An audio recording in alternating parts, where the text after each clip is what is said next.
O homem mais rico da Babilônia, capítulo 5. Encontrando a deusa da boa sorte. Se um homem tem sorte, não há como prever a extensão possível de sua boa fortuna. Joguem-no no Eufrates, e ele se salvará a nado com uma pérola na mão. Provérbio babilônico. O desejo de ter sorte é universal. Ele era tão forte no peito dos homens há 4.000 anos, na antiga Babilônia, quanto o é atualmente no coração dos homens. Todos nós esperamos ser favorecidos pela caprichosa deusa da boa sorte.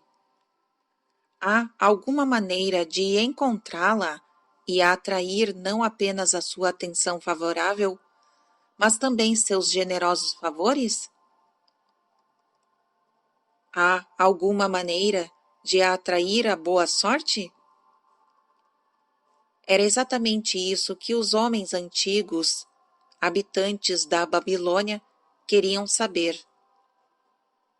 Eles passavam por homens argutos e entusiasmados pensadores, o que explica por que a velha cidade tornou-se a mais rica e a mais poderosa de seu tempo.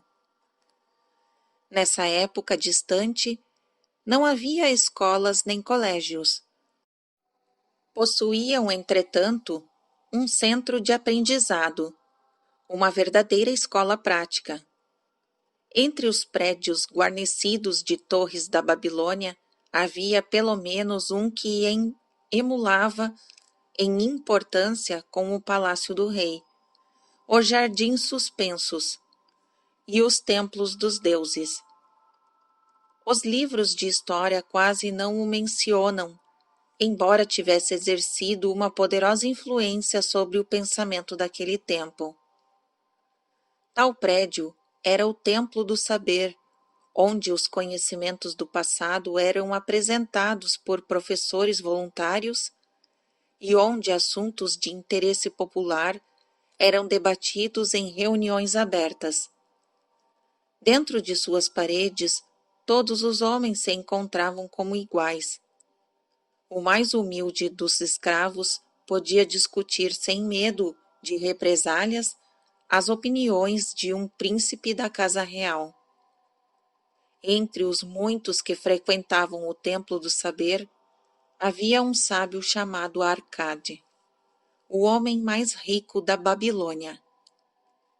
Ele tinha o seu próprio salão especial, onde quase todas as noites um grupo de considerável de homens, alguns idosos, alguns muito jovens, mas na maioria na meia-idade, reuniam-se para discutir e perguntar sobre assuntos de interesse. Vamos supor que estamos ouvindo uma destas conversas para ver como eles encaravam a questão da boa sorte. O sol tinha acabado de se pôr como uma grande bola de fogo brilhando através da areia do deserto, quando Arcade subiu ao seu costumeiro tablado. Perto de 80 homens já o esperavam à sua chegada, reclinados sobre pequenos tapetes estendidos no chão. E mais gente ainda aparecia para aumentar a assistência. O que vamos discutir esta noite? Perguntou Arcade. Depois de uma breve hesitação, um tecelão alto dirigiu-se a ele, levantando-se como era de costume. Tenho um assunto cuja discussão gostaria de ouvir, embora receie que pareça ridículo a você, Arcade, e aos amigos aqui presentes. Depois de incentivado por Arcade e pelos próprios colegas a apresentá-lo, ele continuou. Creio estar com sorte hoje, pois achei uma bolsa com moedas de ouro. Meu grande desejo é continuar tendo sorte. Sentindo que todos os homens compartilharam comigo tal desejo, sugiro que debatamos como atrair a boa sorte, para que possamos descobrir maneiras de contar com ela. Um belo e interessante tema acaba de ser proposto, comentou Arcade. Na verdade, um dos mais valiosos de nossa discussão. Para alguns homens, a boa sorte não passa de um acontecimento casual, que, como um acidente, pode ocorrer a alguém sem propósito ou razão. Outros acreditam que a responsável por qualquer boa fortuna é a nossa mais generosa deusa Ashtar, sempre ansiosa para recompensar com belas dádivas aqueles que lhe agradam. Respondam, meus amigos, devemos pesquisar se existem meios pelos quais a boa sorte possa ser incentivada a visitar cada um de nós? Sim, sim, e muito mais que isso, respondeu o crescente grupo de ávidos ouvintes. Para começar nossa discussão, continuou Arcade, ouçamos primeiro aqueles dentre nós que passaram por experiências similares à do tecelão, tendo achado ou recebido sem qualquer esforço de sua parte tesouros valiosos ou joias. Houve uma pausa, todos esperando que alguém tomasse a palavra para atender à sugestão do Arcade, mas ninguém o fez. Mas como ninguém? Disse Arcade. Então este tipo de boa sorte deve ser realmente raro. Quem agora oferecerá uma sugestão para continuarmos nossa busca? Eu o farei, disse um jovem bem vestido levantando-se. Quando um homem fala de sorte, não é natural que seus pensamentos estejam voltados para as mesas de jogo? Não é ali que encontramos muitos homens cortejando o favor da deusa da esperança, de que ela faça-os ganhar a todo momento? Como o jovem tivesse, depois destas breves palavras, tomado seu lugar, uma voz ergueu-se. Não pare, continue sua história. Diga-nos, por acaso pode contar com o favor da deusa nas mesas de jogo? Ela fez com que os cubos caíssem com o lado vermelho virado para cima, enchendo sua bolsa a custas de homens da apostas? Ou, ao contrário, permitiu que o lado azul fosse o vitorioso, propiciando ao outro passar a mão em suas moedas de prata arduamente conquistadas? O jovem juntou-se aos risos sem maldade na sala e replicou. Não posso deixar de admitir que a deusa não parecia saber que eu me achava no local. Mas, e quanto aos demais? Encontraram-na esperando em tais lugares para rolar os cubos em favor de vocês?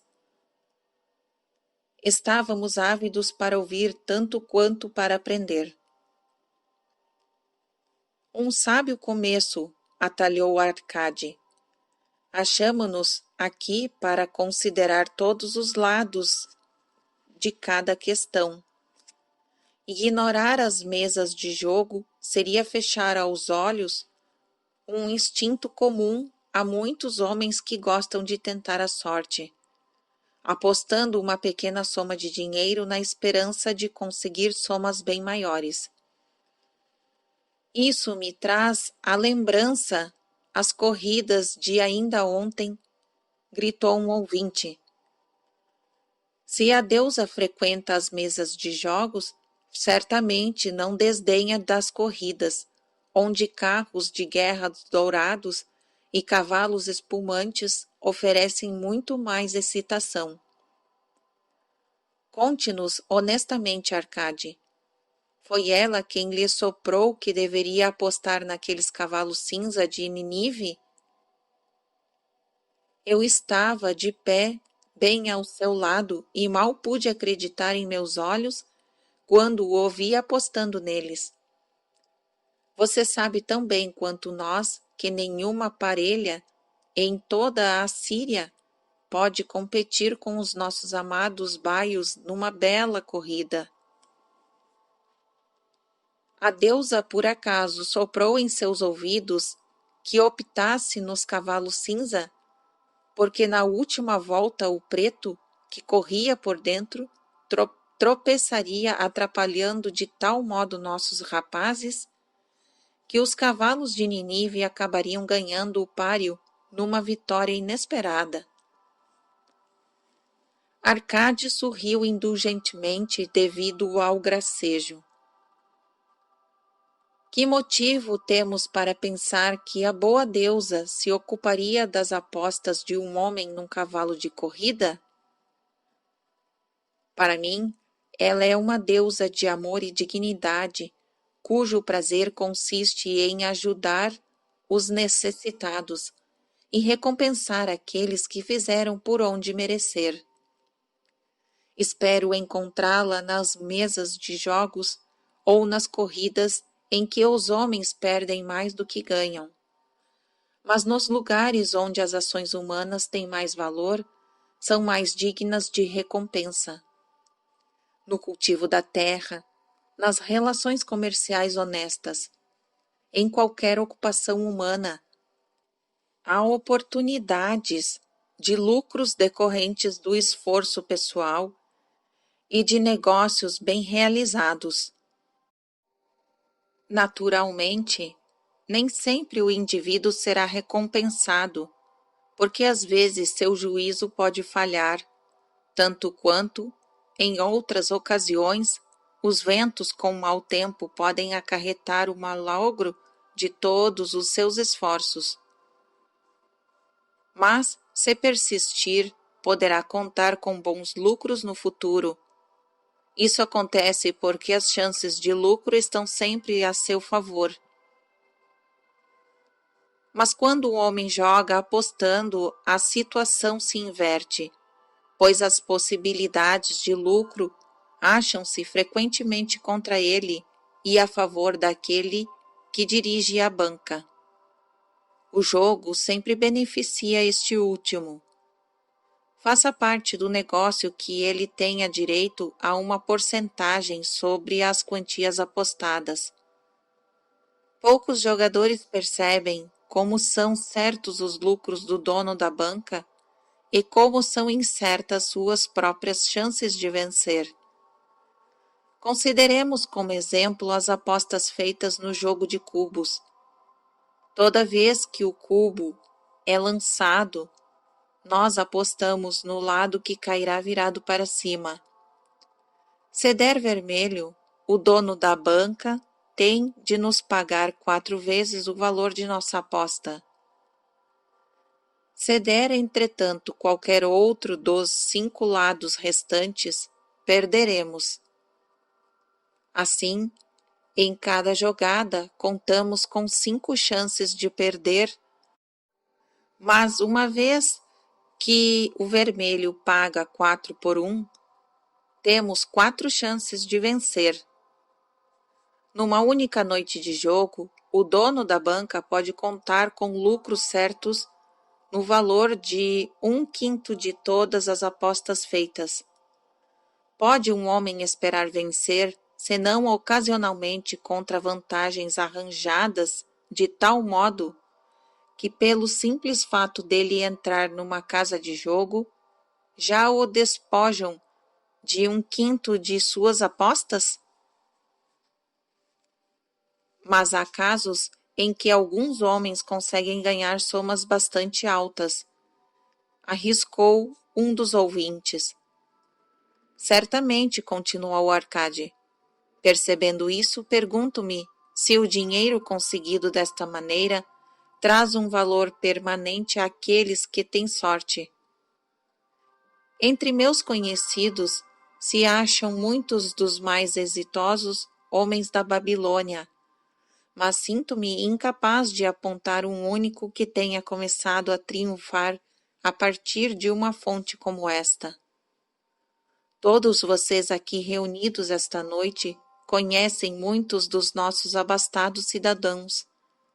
Seria do maior interesse para mim saber quantos deles podem acreditar a mesas de jogo o início de seus anos aventurosos. E se cada um de vocês falasse dos que conhece, o que dizem? Depois de um prolongado silêncio, um gaiato aventurou-se.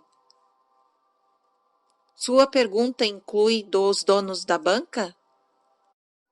Se não se lembra de mais ninguém, respondeu Arcade. Se nenhum de vocês pode lembrar-se de ninguém, que tal vocês mesmos? Há bons vencedores por aqui, hesitando em recomendar o jogo como uma possível fonte de renda? Seu desafio teve como resposta gemidos procedentes do fundo da plateia, que arrancaram muitos risos. Teríamos a impressão de não estarmos procurando a boa sorte nos lugares que a deusa costuma frequentar, continuou ele. Sendo assim, vamos explorar outros campos. Já vimos, portanto, que ela não se acha no fato de toparmos casualmente com uma carteira perdida, nem nas mesas de jogo. Quanto às corridas, devo confessar que perdi mais dinheiro do que ganhei. Vejamos agora nas ocupações de negócios.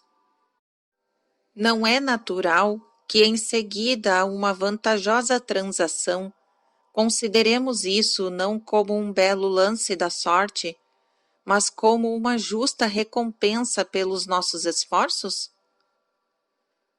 Estou inclinado a pensar que podemos estar desprezando as dádivas da deusa.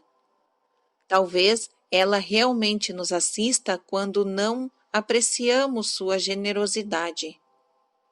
Alguém sugere uma outra discussão?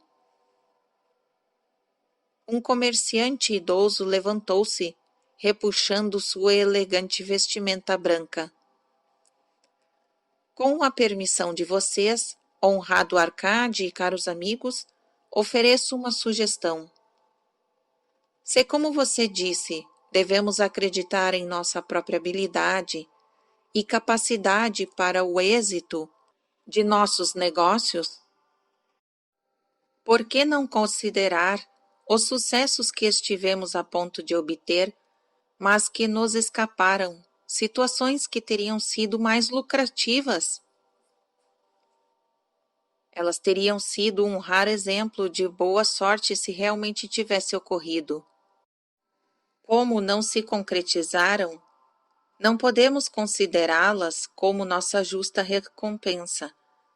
Certamente haverá entre nós homens capazes de relatarem experiências nesse sentido. Trata-se de uma bela abordagem, aprovou Arcade. Quem entre vocês teve o alcance de uma boa sorte somente para vê-la escapar? Muitas mãos se ergueram, inclusive a do comerciante idoso. Arcade animou a tomar a palavra. Como autor da proposta, gostaria de ouvi-lo primeiro.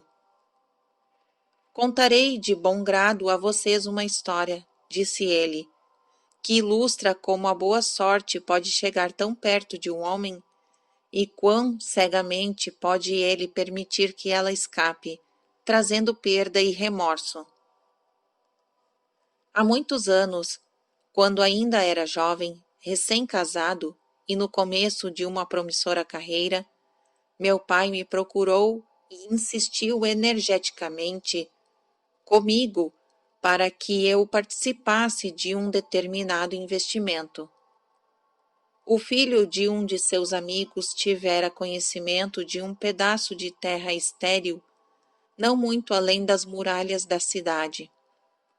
Ficava bem acima do canal e não era alcançado pelas águas.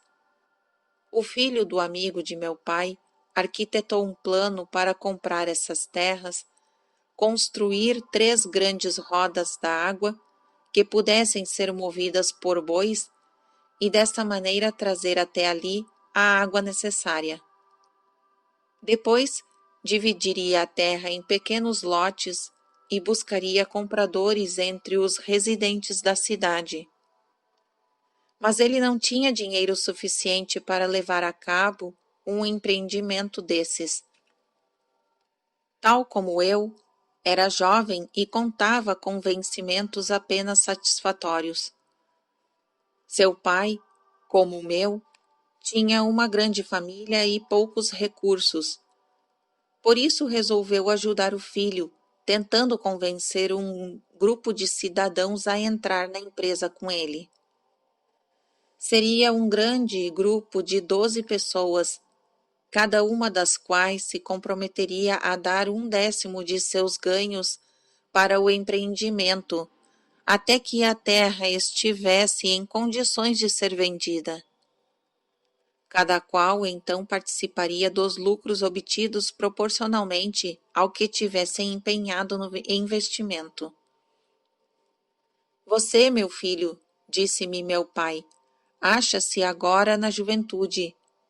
É meu profundo desejo que comece a construir uma sólida posição para que se torne respeitado entre os homens. Gostaria que se valesse de meus conhecimentos em razão dos próprios erros desatinados que andei cometendo no passado. É o que desejo mais ardentemente, meu pai, respondi-lhe. Então, eis o meu conselho. Era o que eu deveria ter feito na sua idade. Separe sempre 1/10 de seus ganhos para empregá-lo em investimentos favoráveis. Com esse 10º e com o que ele próprio terá condições de obter, você poderá, muito antes de chegar à idade em que me encontro, ter acumulado uma considerável soma. O que está dizendo, meu pai, são palavras de sabedoria. Realmente desejo enriquecer, mas há muitas maneiras de empregar meu dinheiro. Por isso estou aqui ainda hesitante quanto a seguir os seus conselhos. Sou jovem, há muito tempo. Pensei do mesmo modo em sua idade, e como pode ver, muitos anos acabaram se passando sem que eu tivesse dado sequer os primeiros passos. Vivemos numa época diferente, pai. Evitarei cometer seus erros.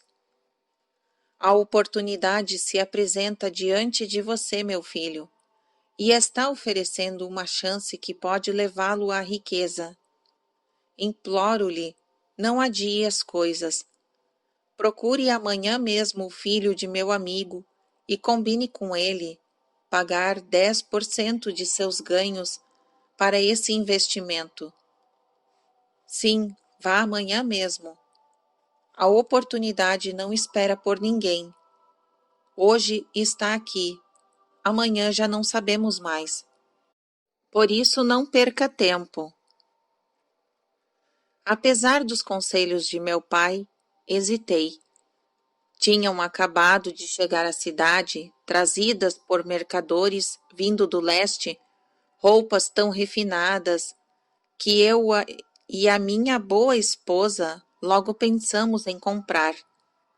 Se tivesse de destinar 1/10 de todos os meus ganhos para o tal investimento, seria obrigado a privar-nos desse e de outros prazeres tão desejados. Demorei tanto a tomar uma decisão, até que ficou tarde demais. Tempos depois acabei me arrependendo. O empreendimento revelou-se mais vantajoso do que qualquer um dos participantes podia prever. Esse é a minha história, mostrando como permiti que a boa sorte me escapasse. Nessa história, vemos como a boa sorte costuma procurar o homem que acredita nas oportunidades, comentou um homem moreno do deserto. Para construir uma sólida posição, é sempre necessário um começo. Esse começo podem ser algumas moedas de ouro ou de prata que um único homem separa dos próprios ganhos para o seu primeiro investimento. Eu, por exemplo, sou proprietário de muitas cabeças de gado. Tudo começou quando ainda não passava de um rapazinho, com a compra de um bezerro por uma moeda de prata, sendo o início da minha riqueza. Isso teve uma grande importância para mim. Dar o primeiro passo para construir uma sólida posição é uma boa sorte que pode acontecer a qualquer homem. O primeiro degrau transformando os cidadãos que ganham por seus próprios esforços em homens que começam a ter lucros pelo bom emprego de seu dinheiro é sempre importante. Alguns, afortunadamente, fazem isso quando jovens e deixam para trás, em termos de sucesso financeiro, aqueles que só fizeram mais tarde ou aqueles que, infelizmente, como o pai do mercador, que acabamos de ouvir, nunca o fizeram. Tivesse o nosso amigo o mercador seguido esse rumo em sua juventude, quando a oportunidade lhe apresentou, hoje estaria acumulando de muitos bens do mundo. Se a boa sorte de nosso amigo tecelão o incentivar a subir a um degrau como esse por sua vez, ele não será mais o que o começo de uma fortuna muito maior. Obrigado. Gostaria de falar também. Um homem de outro país levantou-se. Sou sírio. Não falo bem o idioma de vocês. Quero chamar esse amigo, o mercador, por um nome, embora vocês possam achar que não se trata de um termo polido. Mas acho que é o único que ele merece. Só que não conheço a palavra certa aqui na Babilônia. Se eu usar meu próprio idioma, vocês não entenderão. Por isso, por favor, cavalheiros, digam-me o nome correto para todo aquele que costuma deixar para depois coisas que podem ser boas para ele. Procrastinador, gritou uma voz. É isso, berrou o sírio agitando muito as suas mãos. Ele despreza as oportunidades quando elas aparecem. Prefere esperar. Ele diz: no momento já estou com mais bons negócios e daqui a pouco a gente vê isso. As oportunidades não esperarão por um companheiro tão lento como esse. Elas acham que se um homem deseja realmente ter sorte, deve apressar-se. O sujeito que não se atira quando as oportunidades se apresentam não passa de um procrastinador como nosso amigo, esse o mercador.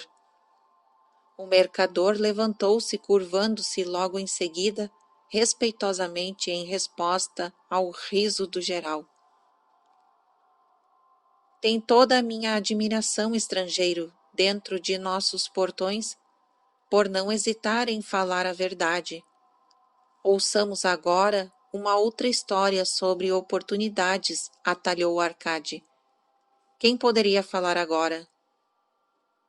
Eu, respondeu um homem de meia idade. Sou um comprador de animais, em geral camelos e cavalos. Às vezes também compro ovelhas e cabras. A história que tenho para contar mostrará como a oportunidade veio até mim uma noite quando eu menos esperava. Foi talvez por isso que a deixei escapar. Confio a vocês, entretanto, o julgamento. Retornando à cidade uma noite, depois de uma desencorajadora expedição de 10 dias em busca de camelos, fiquei muito irritado por encontrar os portões das cidades fechados e trancados. Enquanto meus escravos armavam a tenda para a pernoite, que seria passado com pouca comida e sem água, aproximei-me de um fazendeiro idoso, como nós mesmos, achava-se fora das muralhas. Honrado senhor, dirigiu-se ele a mim. Por sua aparência, julgo estar falando com um comprador. Se eu estiver certo, muito me agradaria vender-lhe o mais excelente rebanho de ovelhas a um ótimo preço. Ai de mim, minha esposa encontra-se de cama, ardendo em febre. Preciso voltar o mais depressa possível. Compre minhas ovelhas para que eu e meus escravos montemos em nossos camelos e partamos imediatamente. Estava tão escuro que eu não podia ver o rebanho, mas pelos balidos imaginei que deveria ser bastante grande. Havendo consumido inutilmente 10 dias à procura de camelos, fiquei contente em fazer negócios com ele. Em sua ansiedade, o homem acabou fixando um preço bem interessante. Aceitei, sabendo que meus escravos podiam conduzir o rebanho através dos portões da cidade pela manhã e vendê-lo com um lucro substancioso. Fechando o negócio, ordenei aos escravos que trouxessem tochas a fim de contarmos o rebanho, que, segundo as declarações do fazendeiro, tinha 90 cabeças. Não vou sobrecarregá-los, meus amigos, com a narração de nossas dificuldades para contar esses animais cansados, mortos de fome e de sede. Isso se revelou uma tarefa impossível. Por isso, disse claramente ao fazendeiro que eu teria de esperar a luz do dia para conferir o rebanho e que só então lhe pagaria. Por favor, honrado senhor, lamentou-se ele, conceda-me 2/3 do preço esta noite, para que eu possa partir. Deixarei meu escravo mais inteligente e educado para ajudá-lo na contagem pela manhã. Ele é de minha inteira confiança, e o senhor poderá pagar-lhe o restante. Mas eu era cabeçudo e me recusei a fazer qualquer pagamento naquela noite. No outro dia, antes de despertar, os portões das cidades foram abertos e 4 compradores saíram correndo à procura de rebanhos. Estavam ávidos e dispostos a pagar altos preços, porque a cidade achava-se ameaçada de sítio e não havia comida suficiente. O velho fazendeiro conseguiu pelo rebanho 3 vezes o preço que tinha combinado comigo. Foi desse modo que permiti que a boa sorte escapasse. Essa é uma história extraordinária, comentou Arcade. Que lição podemos tirar dela? A lição de que devemos fechar imediatamente um negócio quando estamos convencidos de que ele vale a pena, declarou um venerável fabricante de celas. E se o negócio for bom, você precisa proteger-se tanto contra sua própria fraqueza quanto contra qualquer outro concorrente. Nós, mortais, somos mutáveis, quero dizer, mais aptos a mudar de opinião quando estamos certos de que quando estamos errados. Nós somos realmente cabeçudos, estamos constantemente propensos a vacilar e deixar as oportunidades escaparem. Meu primeiro juízo é sempre o melhor, mas sempre encontrei dificuldade para obrigar-me a prosseguir com um bom negócio. Por isso, como proteção contra minhas próprias fraquezas, faço imediatamente um depósito para garanti-lo. Isso me resguarda contra futuros remorsos por não ter aproveitado uma eventual boa sorte. Obrigado. Gostaria de falar novamente. O Círio estava de pé. Tais histórias são muito parecidas, as oportunidades fugindo pelas mesmas razões. Estão sempre ao alcance das mãos do procrastinador, trazendo-lhe bons planos. Ele sempre hesita, acha que deve esperar uma ocasião melhor, o tempo passando. Como pode ser bem-sucedido o homem que age assim? Sabe as palavras, meu amigo, respondeu o comprador. A boa sorte dá as costas à procrastinação nessas duas histórias, mas isso não é incomum. O espírito de procrastinação está dentro de todos os homens. Queremos ser ricos, mas sempre que as oportunidades aparecem diante de nós, esse espírito de procrastinação nos incita, com o nosso próprio consentimento, a adiar as coisas. Por dar ouvidos a ele, tornamo-nos nossos piores inimigos. Em minha juventude não identificava essa tendência dos homens com o vocábulo que tanto agradou a nosso amigo da Síria. Pensava no início que era o meu pobre juízo que me fazia perder negócios tão lucrativos. Mais tarde joguei a culpa em minha teimosia. Por fim, tive que dar o braço a torcer. Tratava-se de um hábito de adiamento desnecessário, onde se precisava de uma ação rápida e decisiva. Como odiei a procrastinação quando a verdade finalmente se mostrou. Com a amargura de um asno selvagem preso a uma carroça, fugi desse inimigo de meu sucesso. Obrigado. Gostaria de fazer uma pergunta ao senhor mercador. Era o sírio outra vez. Você usa roupas finas, que em nada se parecem com as de um homem pobre, e fala como um homem bem-sucedido. Conte-nos, você ainda dá ouvidos à procrastinação? Como o comprador nosso amigo, respondeu o mercador. Eu também acabei por reconhecer a procrastinação e bani-la. Para mim, ela provou ser uma inimiga, pois me observava, esperando ver frustradas minhas realizações.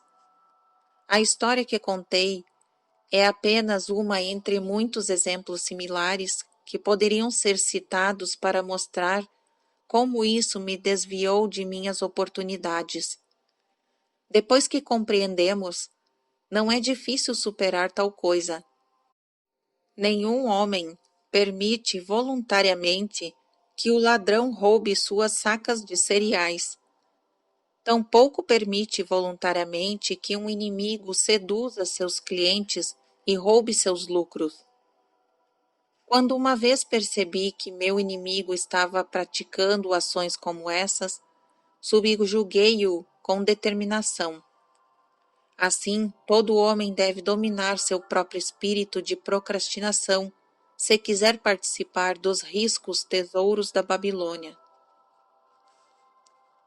O que diz Arcade? Como você é o homem mais rico da Babilônia, muita gente acha que você é um sortudo. Concorda comigo que em nenhum homem pode alcançar uma grande soma de sucesso até que tenha completamente esmagado o espírito da procrastinação dentro de si? As coisas realmente se passam como você afirma, admitiu Arcade. Durante minha longa vida, observei gerações e gerações seguindo adiante por esses caminhos dos negócios, ciência e aprendizado que conduzem ao sucesso da vida. As oportunidades surgem na vida de todos os homens. Alguns se agarram a elas e direcionam-se para a satisfação de seus mais profundos desejos, mas a maioria hesita, falha e fica para trás. Arcade voltou-se para o tecelão. Você sugeriu que discutíssemos sobre a boa sorte. Deixe-nos saber o que pensa agora sobre o assunto. Vejo a boa sorte sob uma luz diferente. Tinha pensado nisso como a coisa mais desejável que pudesse acontecer a um homem, sem grande esforço de sua parte. Agora percebo que não se trata de situações que alguém possa atrair para si mesmo. A partir de nossa discussão, aprendi que para atrair a boa sorte é necessário aproveitar as oportunidades. Por isso, no futuro farei o melhor que puder quando as oportunidades surgirem para mim. Você pegou bem o sentido das verdades trazida à luz por nossa discussão, replicou Arcade. A boa sorte, de acordo com o que vimos, segue de perto as oportunidades, mas raramente chega de outro modo. O mercador, nosso amigo, teria sido um eleito de boa fortuna se tivesse aproveitado a oportunidade que a boa deusa pôs diante dele. Nosso amigo comprador, da mesma maneira, teria sido outro eleito da boa fortuna se não houvesse hesitado em comprar na hora o rebanho de ovelhas, vendendo-o em seguida a um preço bastante vantajoso. Prosseguimos a discussão até encontrarmos meios pelos quais a boa sorte pode ser atraída para nós. Creio que achamos o caminho. Duas histórias ilustraram como a boa sorte é consequência das oportunidades. Aqui está a moral que reside em histórias similares sobre a boa sorte. Tenha esta sido aproveitada ou não. A boa sorte pode ser atraída desde que estejamos atentos às oportunidades.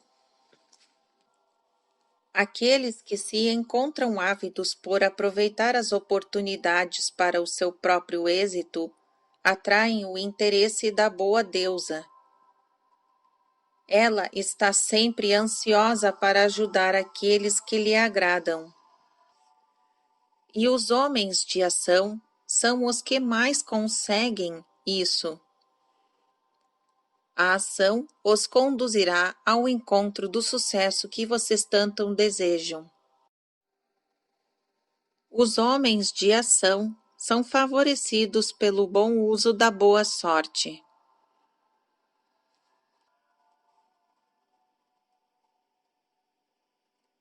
Fim do capítulo 5.